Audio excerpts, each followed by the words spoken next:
He was the first victim of a terrifying predator, made of aluminum and steel. The chain of tragedies that began with James Dean's death seems to have had no end. In the following 5 years, the remains of his Porsche 550 Spyder would crush a mechanic's legs, cause fatal accidents to 2 doctors in the same race, and grind a truck driver to death. In the end, inside a sealed trailer with the locks still intact, the car simply vanished into thin air. Curse or mathematical impossibility? Get ready, because today we find out here, on Between Lines. Friday, September 23, 1955, Los Angeles. James Dean, the rebel without a cause, has just bought his most expensive toy, a silver Porsche 550 Spyder. A machine made of aluminum and speed, that he affectionately calls Little Bastard. That same night, Dean meets the legendary actor Sir Alec Guinness outside a restaurant. Guinness looks at the car. He feels a sudden chill, a physical repulsion. He turns to the young Dean and says, with terrifying seriousness, "Please, do not get into that car. It is 10 o'clock on this Friday night. If you get into that car, by this time next Friday, you will be dead."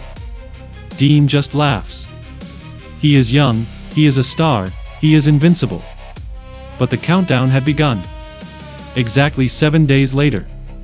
Friday, September 30th, at 5:45 in the afternoon, the little bastard crashed head-on into a Ford Tudor at a California junction.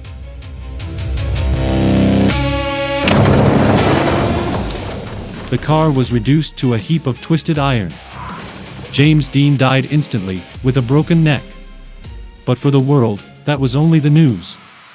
What nobody knew was that the Porsche was just beginning its banquet of blood.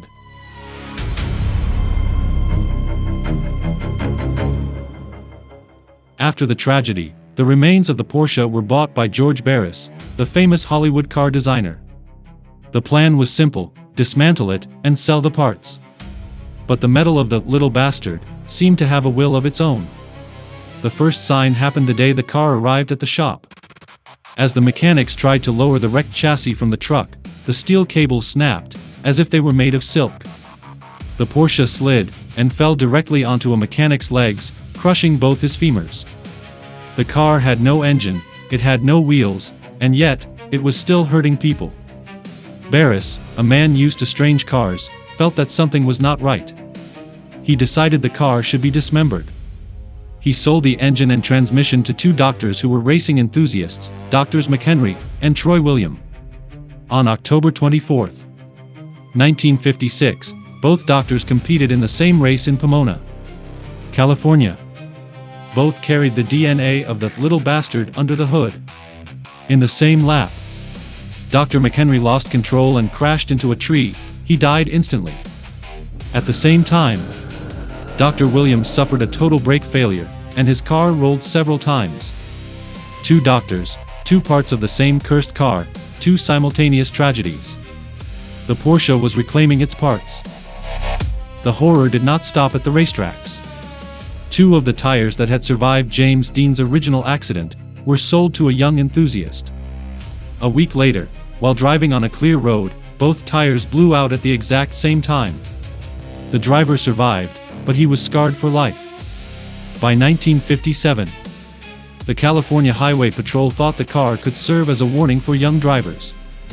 They used it in a traveling road safety exhibition. The result was one disaster after another. First, the garage where the car was kept burned to the ground. Everything was reduced to ashes, except the little bastard, which remained intact among the charred debris. Weeks later, at a school in Sacramento, the chassis broke loose from its support and fell on a student, breaking his hip. Even transporting the car was deadly. A truck carrying the chassis lost control on a slope. The driver jumped before the crash, but he had the bad luck to fall right in the path of the Porsche, which flew off the trailer. He died crushed by the same metal that killed James Dean.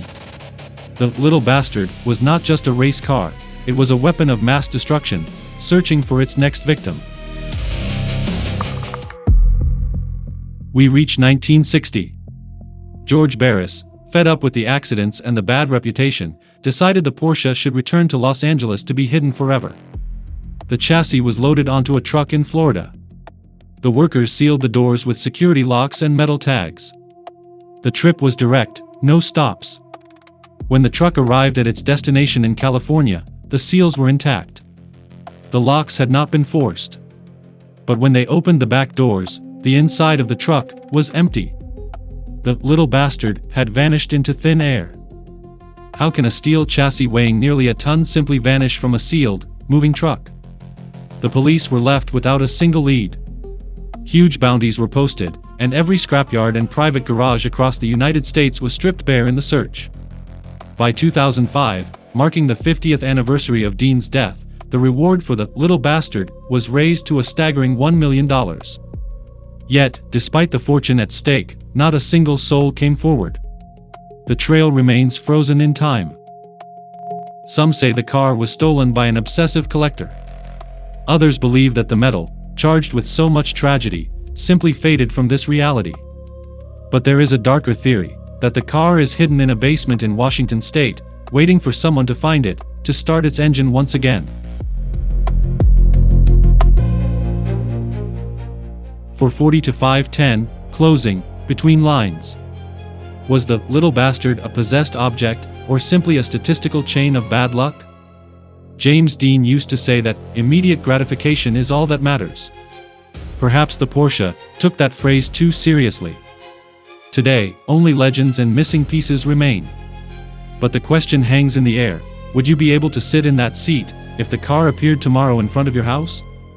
Leave us your opinion in the comments, and subscribe to keep discovering the stories that others do not dare to tell.